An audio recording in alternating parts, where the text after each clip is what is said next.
Welcome to you. There's a philosopher called Henri Bergson and a poet called R.S. Thomas who both believe that time is a total fabrication. I want to say we are rushing through Advent. We are now at the fourth Sunday. And with that thought in mind, welcome Damon from Wanaka, Esther from St. Martha's, and back 2 weeks in a row because she was able to help out that way, downstairs in a Christmas tree in the kitchen. Good to have you on board. Damon, you've got some background to this little encounter with Joseph.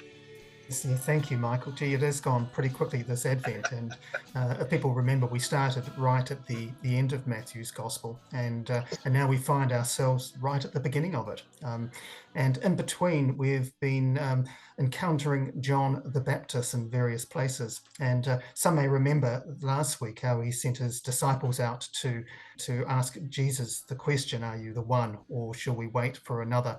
And that marvelous response, he said to them, no, basically, just go and tell them what you hear and see. And you could argue that today's passage from Matthew chapter 1 is an answer to that question of John the Baptist to Jesus, and together with the surrounding passages. First of all, those opening verses of Matthew's Gospel, the genealogy, which takes us from Abraham through to David, through to the Messiah, to Jesus. It reminds us of the deep roots from which Jesus comes. And later on in the passage which follows, which is the story of the coming of the wise men, we see that Jesus is the King of the Jews and the hope of all the nations. Now, there's a wonderful recording, a presentation by the English theologian Paula Gooder, which is called "Seeing the Christian Stories Through Fresh Eyes." If you haven't seen it, it's well worth Googling. And in it, she talks about the way that the ancients understood truth, a very different way to the way us moderns do.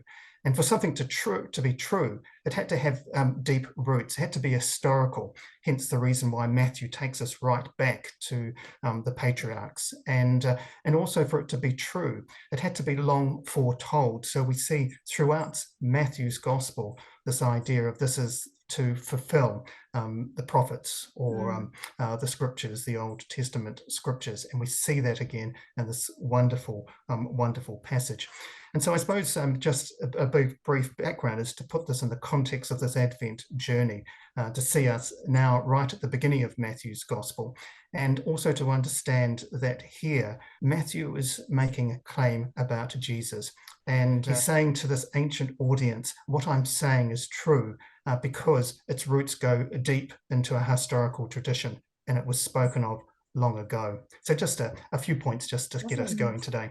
Yeah, thanks, Damon. I just want to add to that or interact with that in a way by saying that Maori are really reminding us of the value of whakapapa. And here it is in the Hebrew tradition, as many Maori theologians are pointing out. And that's really what you're alluding to, this anchoring in deep and meaningful past.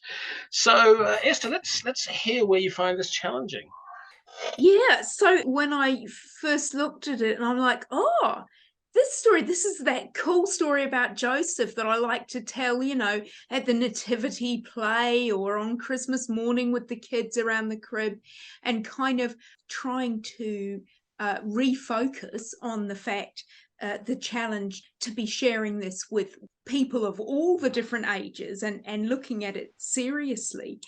It's such a beautiful story because we have Joseph, first of all, not wanting, even when he felt he'd been so horribly betrayed, wanting to protect Mary and not bring down these really dangerous, catastrophic consequences on her if she'd got pregnant out of wedlock. And then after the angel talks to Joseph, he goes even further and is willing to take Jesus and raise Jesus, knowing who Jesus is going to become, even though there's nothing in it for his ego. He's just sort of adopting Jesus.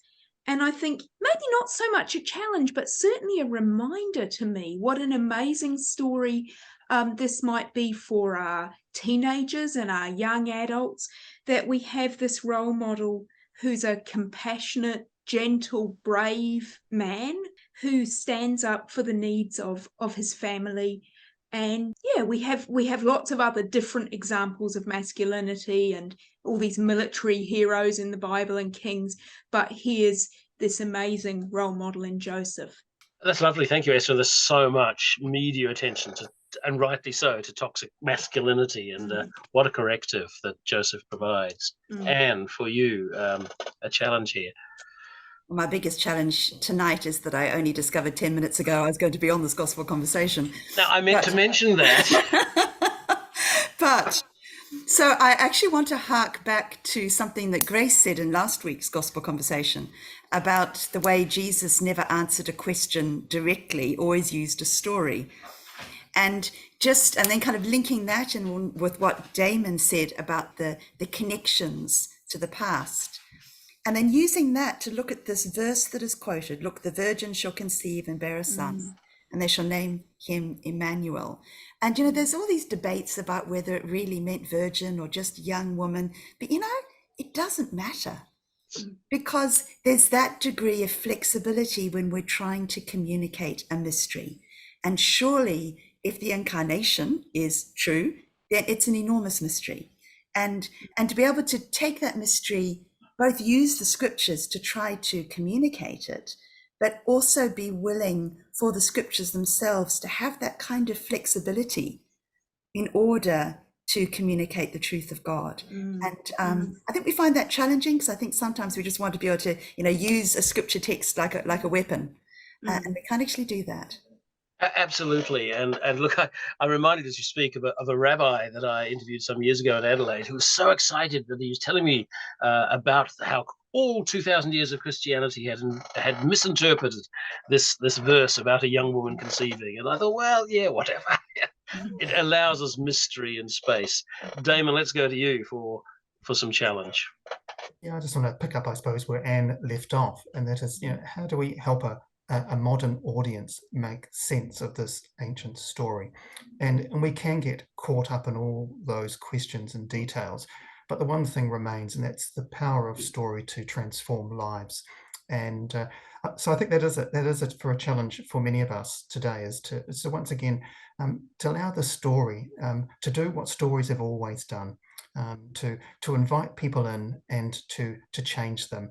I think the other thing for me too is that this is the time of the year where many of our churches are doing Nativity Plays, and we get a text like this, which in my Bible says the birth of Jesus the Messiah, and yet really it's an unbirth narrative, because there's only one little verse that actually speaks of Jesus being born, and that was when Joseph woke up from the dream. He took Mary to be his wife and didn't have marital relations, and then all of a sudden this baby was born and they called him Jesus, and that's it. And so how are we to hold that with the wonderful joyful nativity stories that will be performed in some of our churches? And Paula Gooder had a wonderful phrase for those nativity stories. She said, a joyful traditional retelling of a story that we know and love, and she's a great fan of them, and so am I. Excellent. Paula is in good company, isn't she? And let's go to you and start teasing out the good news where we encounter the story of Joseph. I mean, surely this has got to be the best news we have in the Bible, really. The fact that God is with us, and the use of, again, these Old Testament verses which speak of longing, and looking forward and anticipation. And here we're being told it's been fulfilled. Hopes and fears of all the years are met in thee tonight for little town of Bethlehem. Couldn't be better news. Okay, Damon, back to you now for teasing out the good news. Yeah, I think that there's a real sense that in this passage that it almost didn't happen. And so we find, there Joseph thinking about dismissing Mary because she was pregnant, and yet the good news is that it did happen, and that message of Emmanuel, with us, God. That's just such a beautiful statement, and like with Anne, that's the greatest news out. Blend a thread, and yet it happens. Esther, good news. Yeah, the same really. That the incarnation is where we've arrived with this reading, and it's the beating heart of the good news of Christianity for me. Emmanuel, God with us. And it can be really hard to trust in God's goodness if God's sitting on a throne kind of telling us to get on with it when there's so much suffering in the world, but a God who's in total solidarity with us and loves us so much, wants to be part of creation and matter and atoms and wombs and actually become a human baby to save us. That's very, very good news. Yes, indeed. So let's apply that now with a kind of so what now culture, and I'll come to you, Anne, now and ask, so what? Years ago, I saw a film called Contact. Anyone else see that one?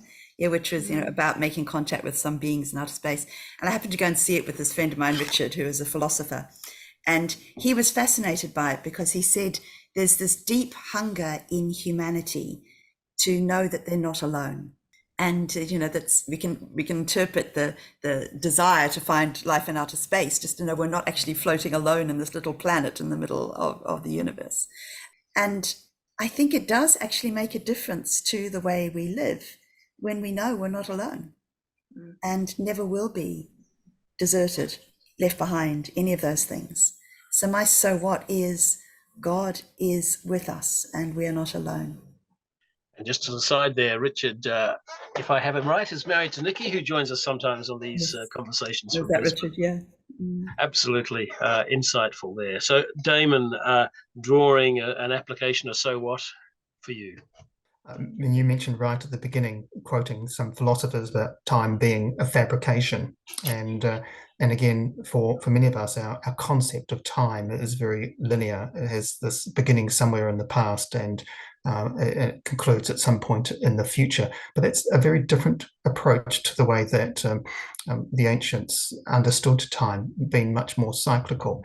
And I think the so what for us is, rather than seeing this as something which happened some 2,000 years ago, but it's an event that continually invites us to partake in it and to affirm again and again at every moment of our existence that God is with us, and to live into the joy, the hope, the love, the peace that is this season. That's a very powerful implication, isn't it? Esther?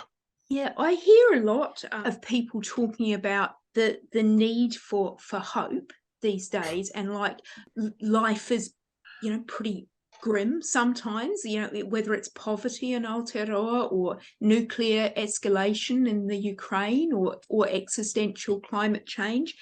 And the message is sometimes that we mustn't drive despair, even if we have to massage the facts to make them a bit more palatable.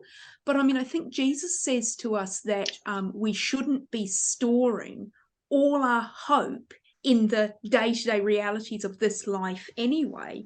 But whereas we have this amazing orientation where we believe that God came to be with us, Emmanuel, God with us, Jesus, God saves, and the angels saying, do not be afraid. And for me, if we have this deep good news that God is with us like that, then we can look unflinchingly and engage unflinchingly with those realities of the world, whatever they are.